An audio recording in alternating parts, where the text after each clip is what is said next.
بینەرانی بەڕێز و خۆشەویست ئەم کاتتان باش بە خۆشحاڵیەوە لاڵقەیەکی نوێی بەرنامەی پرس پێتان شاد ئەبینەوە. وەکو لە ئەڵلقەی پێشووترە ئاماژەمان پێکرد ئەم ئەڵلقەیەش هەر درێژکراوەی ئەڵلقەی پێشووتر ئەبێ بۆ گفتوگۆکردن لەبارەی تێز و ئایدیاکانی محەممەد ئەرکون، فەیلسوف و بیرمەند و زانای گەورەی بواری ڕەخنەکردن و خوێندنەوەی مێژووی فکری دینی و گوتاری ئاینی کۆمەڵگاکانی عەرەبی ئیسلامی. بۆ گفتوگۆکردن لەم بارەیەوە بە هەمان شێوەی ئەڵلقەی پێشووتر گفتوگۆکەمان لەگەڵ بەڕێز دکتۆر نەوزاد ئەحمەد ئەسود درێژە پێدەین و دکتۆر بەخێر بیت و سپاس بۆ ئامادەبوون لەم ئەڵلقەیەشدا. سپاس بۆ ئێوە مامۆستا ئەحمەد دەربەڕێزی. سپاس دکتۆر، بۆ ئەوەی وەکو ئەڵلقەی پێشوو زۆر فراوان و پەرت نەبین، من ئەمەوێت سەرەتایی با بڵێن تەوەری یەکەم لە ئەم ئەڵلقەیەدا سەرەتاکەی ڕاستەوخۆ بچمە ناو تەوەری یەکەمەوە بەبێ هیچ پێشەکیەک. ئەویش ئەوەیە ئێمە با بڵێن دکتۆر محەممەد ئەرکون بە تەوەزیفکردنی چەمکێک لە لای ئۆلیڤیە ڕوا بە ناوی جەهل المقدس نەزانی بە پیرۆزکراو. طبعا هەر کتێبێکیشی هەیە دکتۆر با بڵێن ئۆلیڤیە ڕوا، زمن دين بلا ثقافة. يعني هو تايتلا عنوان لاوكيكيتي الجهل المقدس زمن دين بلا ثقافة. دكتور محمد أركون لسر أم چمكو أم ايدياي أو چمكي كتير وتزي كتير بنيات أنيا وهنا تناول روشنبيري عربية وأويش نزاني بەدام و دەستگایی کراوە یان نەزانی بە دەستگایی کراو الجهل المؤسس. ئەمەوێ بەبێ ئەوەی با بڵێن هیچ با بڵێن جۆرە پرسیارێکی دیاریکراو لە جەنابەت بکەم، ئەمەوێ لەم بارەیە ئەم تەوەرەیە جەنابەت قسەی خۆتی لەبارەوە بکەی ورتر و ڕوونتری بکەیتەوە بە بینەران. فەرموو. ئەم زاراوانەی تۆ ئاماژەت بۆ کردن دوو زاراوەی زۆر گرنگی زانستە مرۆڤایەتی و کۆمەڵایەتیەکانن و کۆمەڵێک بیرمەندی زۆر ناسراو لەو بارە ئیشیان کردووە. بە تایبەتی جەهلی مقدس طبعا کە ئەم کتێبە کراویشە بە کوردی هەر بە ناوی جەهلی پیرۆز، هی بیریاری ناوداری فەڕەنسی ئۆلیڤەر ڕوا. ئۆلیڤەر ڕوا وابزانم لە ژیانە ماوە و بانگێشتی سلێمانیش کرا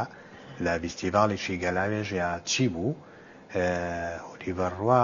بەهەرحاڵ گەر هەڵە نەبوو بم، ئۆلیڤەر ڕوا یەکێکە لەو بیرمەندانەی کە زۆربەی هەرە زۆری کتێبەکانی لە بواری ئاین و کەلەپوری ئاینی و ڕەخنەیە لە ئاین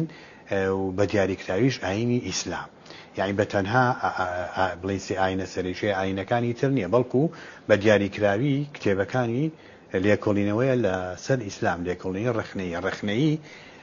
مامۆستا ئەحمەد لەبینی دوو جووتکەوان لێرە ڕەخنا بەمانە نێگەتیڤەکەی وەرناگیرێت. ئەمانای خوێندنەوە حەزەکەم بە ئەوە بۆ بینەرانی خۆشەویست ڕوون بکەینەوە کە ئەڵێن ڕەخنا مەبەسمان چییە. ئەگەر مەجالم بی با ئەمە ڕوونکەم جایەمە سەر جالی مقدس.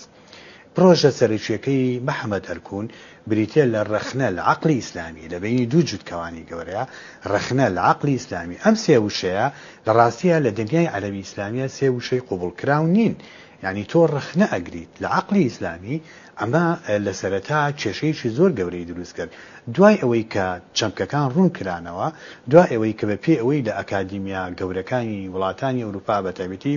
زانکۆی سۆربۆن کە ئەرکون لەوێ خوێندوێتی و ماسەر و دکتۆرای تەواو کردووە و دواییش هەر لەوێ بۆ بە مامۆستا دەرسی وتۆتە و دەهەن کتێبی گرنگی بە زمانی فەڕەنسی لەو بارە لەوێ چاپ کردووە. ئەم چەمکانە ڕوونەکەنەوە. ڕەخنە واتە خوێندنەوە، واتە جاریشتر خوێندنەوەی تێکستە سەرچیەکان کە بریتە لە قورئانی پیرۆز و فەرمودەکانی پێغەمبەر و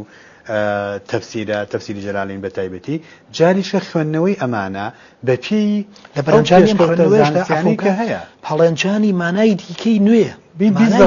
مانای نوێ هەر ئەو مانایانە نەبێت کە وەکو وتم لە سەدەکانی ناوەڕاستەوە تا ئەمڕۆ هەیە. خوێندنەوەیشی زانستی واتە ڕەخنە کریتیکەڵ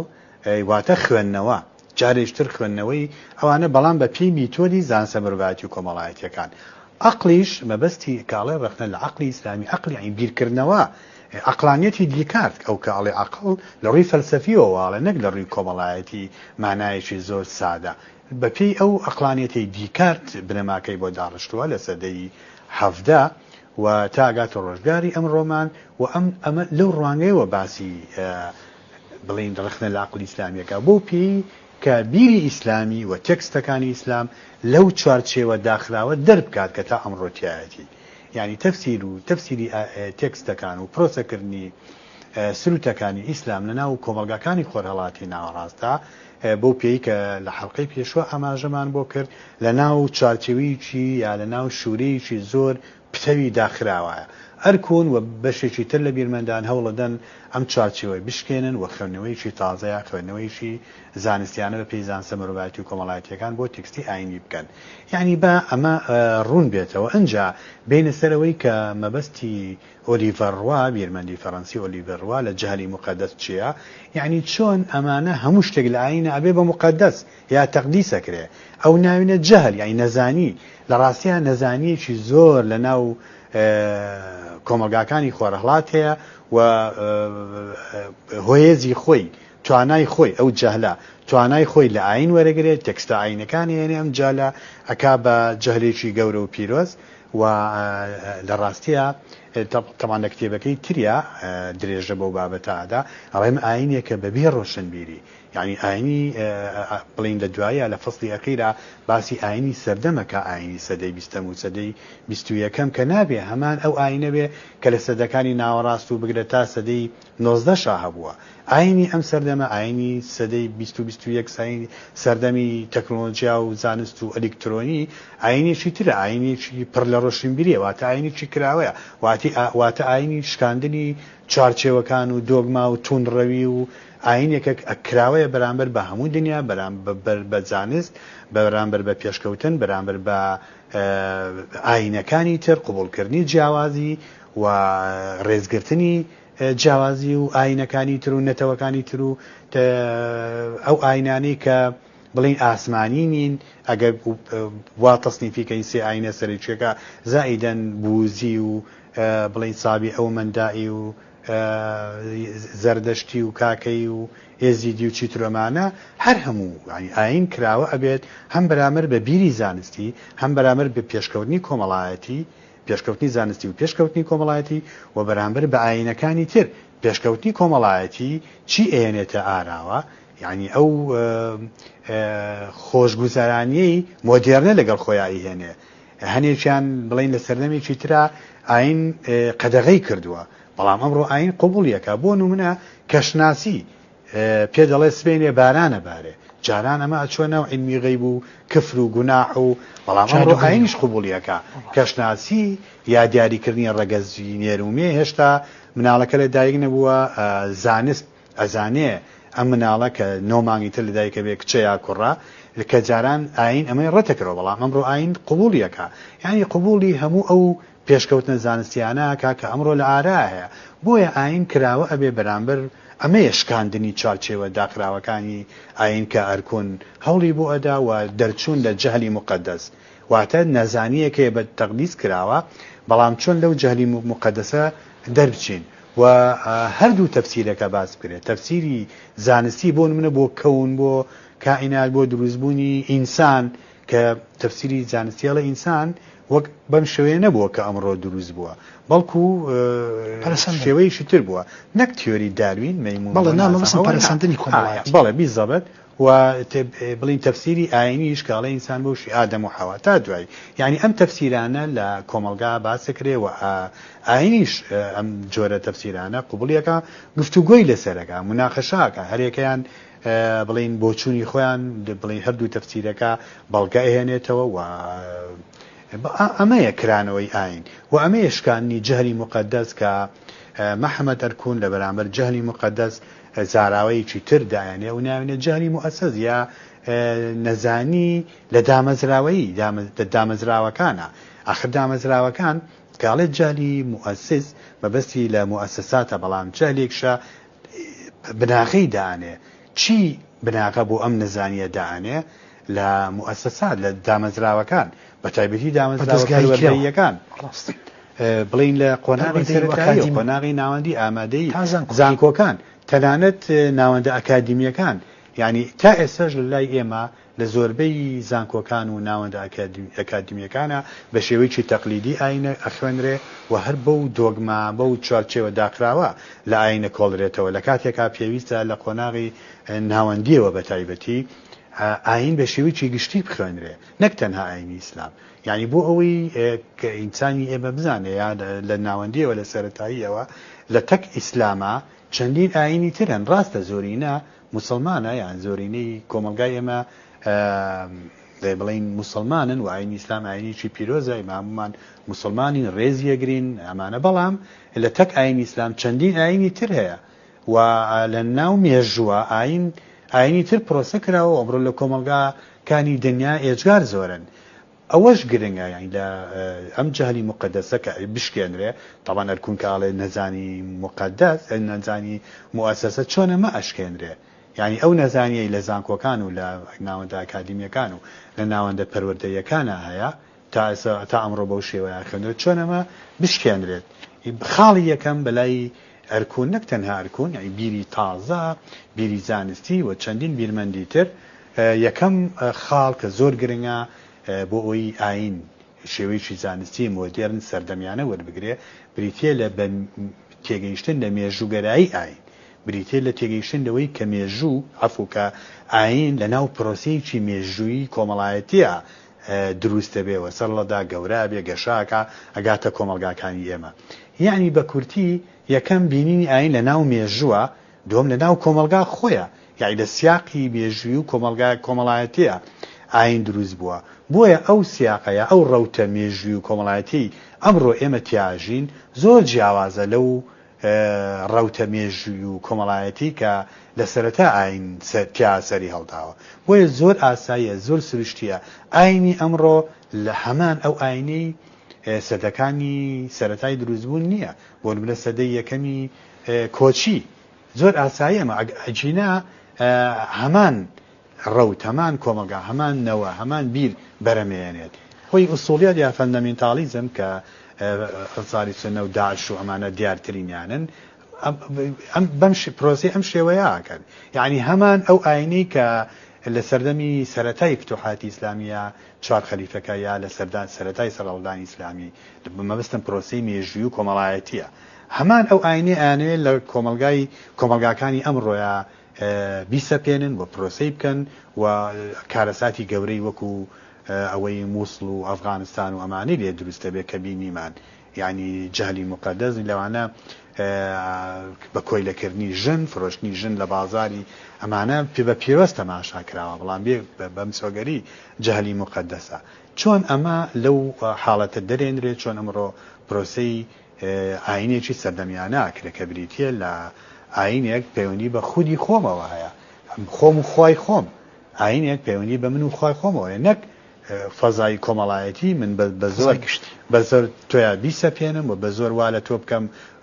بۆ نوێژ ناکەی بۆ ڕۆژ ناگری بۆ لە چک ناکەی ئەمە ئەچێتە ناو سیاسەتەوە لە ڕاستیە ئەوەی کە پێوترێ ئیسلامی سیاسی ئەوە ڕەنگە بابەتێکی تر بێ ڕاست دەست خۆش بە دکتۆر جان هەر ئەتوانین بەڵین تێکەڵکێش لەگەڵم تەوەرەیە و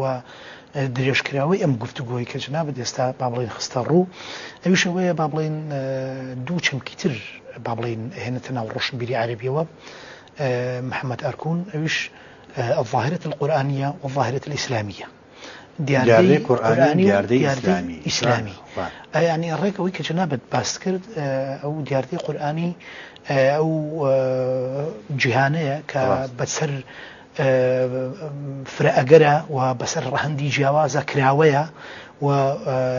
يعني ئەو تێکستە بنەماییەیە کە هەموو ئەگەرەکان لە خۆی دەگرێ بەڵام دیاردەی ئیسلامی ئەوەیە کە بەناو مێژوودا تێپڕاتەوەواتە لە ناو مێژووکردە تەریخیەت الفکر الئیسلامی واتە ئەوەی جەنابەت وتت مێژووگەری مێژووکردنی فکری ئیسلامی واتە ئەوەی کە لە ناو مێژوودا پراکتیسە دەکرێت فکری یا با بڵین بیرکردنەوەی ئینسانەکانە بۆ ئاین تێگەیشتنی ئینسانەکانە بۆ ئاین بۆ دەخە ئاینی ئەمەی کە باسمان کردی ئاماژەمە ئێستا باسی ئەم دوم چەپکەش بکەین باسی ئەم دوو زاراوایەکەم کە هەرکوون داهێناوە لە ڕاستی بەڵام هەر وەک درێژەی قسەکەی پێشوو من کەوتم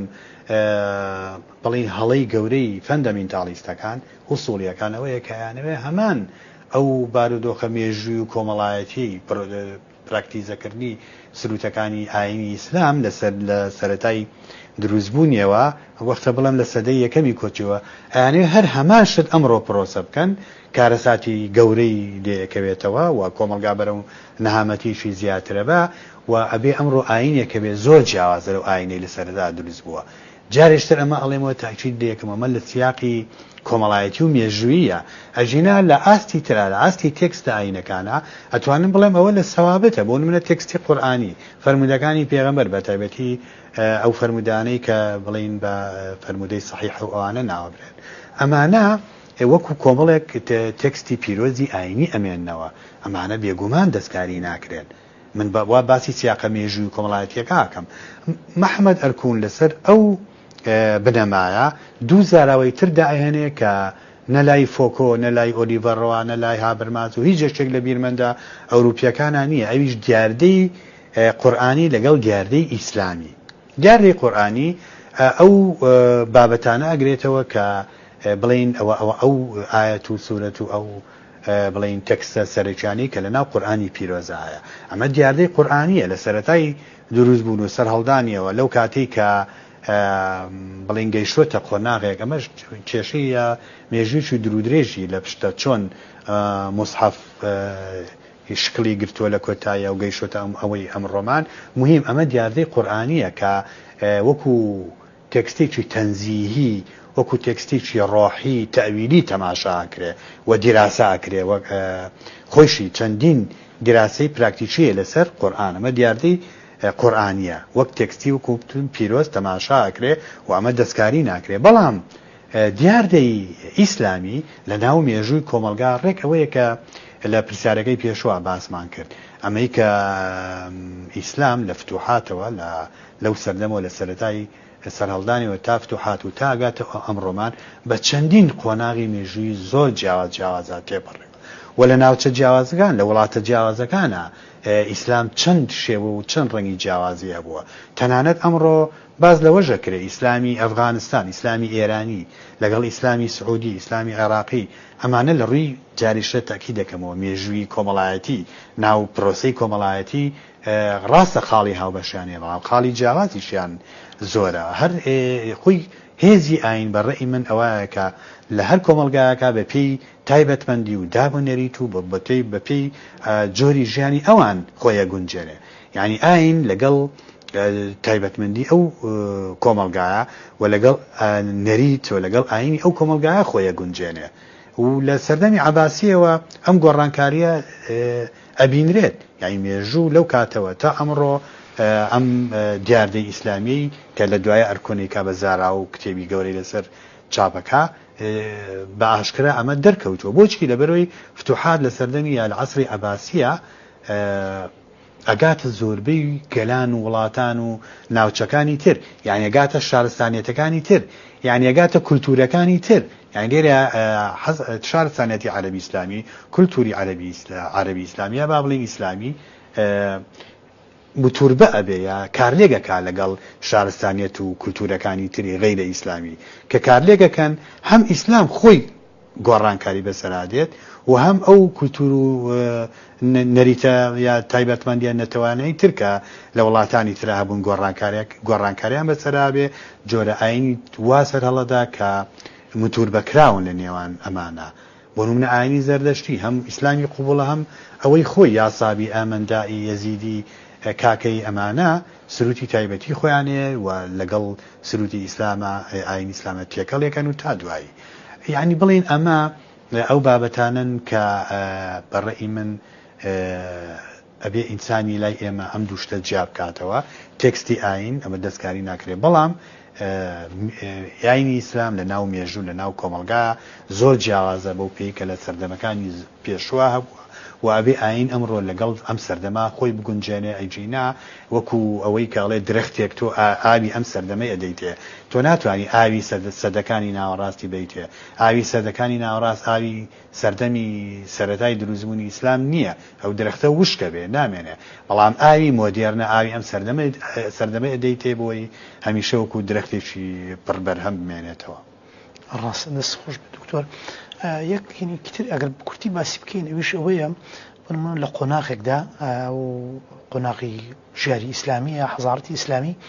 ئەویش ئەوەیە جۆرەها کولتور و نەتەوە و ئتنیکی جیاوازی گرتوۆتە خۆی ئەم چوارچەوەی ئەم حەزارەتە ئەویش ئەوەیە ینی دکتۆر محەممەد ئەرگۆن کتێبێک نووسی لەبارەیەوە کە بە تایبەتی ئەگەڕێتەوە بۆ قۆناغی با بڵێن هیومانیزم لەناو چوارچێوەی شارسانتی ئیسلامیدا نزعة الأنسنة في الفكر العربي كابلين باسي جيل مسكوي و توحيدية ماما أحمد أمي كباسي كي تيزي دكتوراكيتي وكاتك بيشكشي زانكوي سوربونيا كابي بتشوي سرسورمان كبر جنابة بشي الله مش ما لم هنا ولم بابلين لأمر رجيو بس جنابة الرجز مروية كانوا عينك الروشن قرب كي بس عفوا كبا كورتي شو راسته رجز زول بكورتي من يجوي سمجما أو عين والروشن قريب كين بكورتي يعني أما تيزي دكتوراكي أركون لراسيا باسي التوحيدي ميسكوي ابن رشد رازي ابن عربي أمانة كومالك مفكري زور قولي شارستانيتي عربي إسلامين كلا سردمي زريني عربي إسلامي دركوتون يعني أوي كبير وتري سدكاني ناورال يا سد تاريخ كان بالنسبة شارستانيتي أوروبية مسيحي سردمي تاريخ بولبري آين با داخراوی بە دۆگمایی زۆر زاڵ بووە بەسەر کۆمەلگاکان بەڵام لەو دیوە لە شارەسەنەتی عەربی ئیسلامی ئاین زۆر کراوە بووە یعنی لە وەختە بڵێم لە سەدەی تا سەدەی سێ و چواری کۆچی ئەم فەیلسوفە و بیرمەندە عەربیە گرنگانە پێیابوون کە ئاین کراوە بۆ معتەزیلە هەبووە و ڕەوتی جیاجێ هەبوو ئاین تێکەڵی فەلسەفە کراوە ئیبن رشد فەلسەفەی یۆنان و بڵێ ئەفلاتون و ئەرسطوی هێناوەتە ناو بەهەرحاڵ بەڵام لە سەردەمی دواترا كالرينيسانس لأوروبا دروست به لاي إما انحطاط لحضارة عربي إسلامية دروست به أما بلين أو اشتالنا منه وآيني شي دوغما دروست به محمد أركون عليه أمره آيني إسلام دابرا ولا دو بيشكوتني زور قورا هيك شان كلا سردم كونا كان هبوا بيري ابن رشد توحيدي ومسكويه أوانا هسا مسلماني أمره أوي بيرشوتوا نازانێ کە لە سەردەمێکا سەدەی یەکەم تا سەدەی چوارەمی کۆچی دوسێ سەدا لەو دوسێ سەدەیە فکری عەربی ئیسلامی زۆر پێشکەوتوتر بووە لە فکری ئەمەی بیرچوتەوە کەس نایزانێ یەکەم لەمە دابڕاوە دووەم لە مۆدیێرنەی خۆرئاوایی ئەوروپی لە هەردوو ئەم پێشکەوتنە گەورەی دنیا دابڕاوە بۆیە حرەکاتی تونڕەوی دروستە بێت نەتیجەی ئەمە ئەرکون ئەگا بەوەی کە وەکو پێشتر ئاماژەم بۆ کرد ئاینێکی کراوە ئاینێکی ڕۆشنگەر یانی چی ئاینی سەردەم ئاینی ڕۆشنگەری کە ئەگەر بەجالم بی بە چەند چرکەیەک ڕۆشنگەری واتە پەنابرنە بەر عەقڵ بەرامبرە ئینسان پەناباتە بەر عەقڵی خۆی بیرکردنەوەی خۆی نەک پیاوانی کەنیسە پیاوانی ئاین بە تەنها چی بڵێن تەنها قسەی ئەوان ڕاستە تەنها بۆ چوونی ئەوان تەفسیری ئەوان تێگەیشتنی ئەوان بۆ دین زاڵ بێ بەسەر تێگەیشتن و هەموو تاکەکان تێگەیشتن و بیرکردنەوەی هەموو تاکەکان نە تۆش عەقڵت هەیە تۆش بیرکردنەوەت هەیە تۆش کتێبی ترت خوێنەوە تۆش سەرچاوەی ترت هەیە ڕۆشنگەری ئەوەیە دەرچوونە لە ئەو تێگەیشتنی کە پیاوانی ئاین بە زۆر بەسەر تۆیا فەرزیەکان تۆش مسلمانی تۆش خوێندنەوەی تر تێ تێگەیشتنی ترێ بۆچی لەبەرەوەی دنیای ئاینی دنیایشی زۆر بەرینە لە دەیان دەرگاوە تۆ توانی بچیتە ناو خوێندنەوەی ئاین و تەفسیری ئاینەوە ڕۆشنگەری هەم ئەمەیە هەم توانای یا بواری یا کردنەوەی چەندین پەراوێزی تر بۆ ڕەخنەگرتن یعنی تۆ بۆ تەبێ پرسیار بکەی ڕەخنە بگری و خۆت بی و دەرگای تر بکەیتەوە بۆ تێگەیشتن ئاین و بۆ تەفسیری ئاین ئەمەیە ڕۆشنگەری و ئەوەی کە بە ئەگەر بەجالم بی بە ڕستەیەکی ئەرکون خۆی قسەکە کۆتایی پێبێنم ئەڵێ کۆمەڵگای داخرا و کۆمەلگای دواکەوت و ئاینێکی دواکەوتو بەرەمێنێ گروپی وەکو داعش بەرەمێنێ بەڵام کۆمەلگای پێشکەوت و کۆمەلگای زانست ئاینێکی پێشکەوت و ئاینێکی ڕۆشنگەر و ئاینی کراوە بەرەمێنێ یعنی لە کۆمەلگای دواکەوتووە ئاین لە بڵین پرۆسیی زۆر داخرا و دۆگماتیزم و توندڕەویە بەڵام کۆمەلگای پیشەسازی پێشکەوت و ئاینیی کرا و ئاینیی زانستی و ڕۆشنگەر پرۆساکرێت. دەسەکان خۆش بە دکتۆریان زۆر سپاس بۆ ئامادەبوون لەم دوو ئەڵلقەی بەرنامەکەماندا هەڵبەت کە قسەکردن لەبارەی تەواوی تێز و ئایدیەکان و تەواوی ڕاهەندەکانی فکری ڕخنەیی دکتۆر محەممەد ئەرگون کات و مەودایەکی زۆری گەرەکە بەڵام ئێمە ئەوەی کە ئامانجمان بوو لەم دوو ئەڵلقەیەدا تەنها سەرنجڕاکێشانی بینەران و با بینەران بەلای هەندێ لە تێز و ئایدیەکانی دکتۆر محەممەد ئەرگون و بۆی هیچ نەبێلانی کەم بەشێک لە خوێندەواران و ڕۆشنبیرانی ئێمە بە شێوەیەکی جددی لابکەنەوە لەم ڕۆشنبیرە گەورە و مفەکیرە گەورە عەرەبیە کە بێگومان تێزەکانی بۆ تەواوی کۆمەڵگەکانی خۆرهەڵات ئەتوانم بڵێم ڕاستە و سوود و با بڵێن کاریگەری خۆی هەیە لە بەرهەمێنانی تێگەیشتنی نوێ بەرهەمێنانی خوێندنەوەی نوێ بۆ هەم ئەو با بڵێن کۆنتێکستە کۆمەڵایەتی کولتوریە هەم بۆ دەقائینیەکان. بەرحاڵ سپاس دووبارە بۆ ئامادەبوونت بینەرانی بەڕێز و خۆشەویست بەم شێوازە هاتینە کۆتایی ئەم دوو ئەڵلقەی کە تایبەت بوو بە دکتۆر محەممەد ئەرکون تا ئەڵلقەیەکی نوێ تا لە ئەڵلقەیەکی دیکەدا پێتان شاد دەبینەوە هیوادارم شاد و تەندروست بن.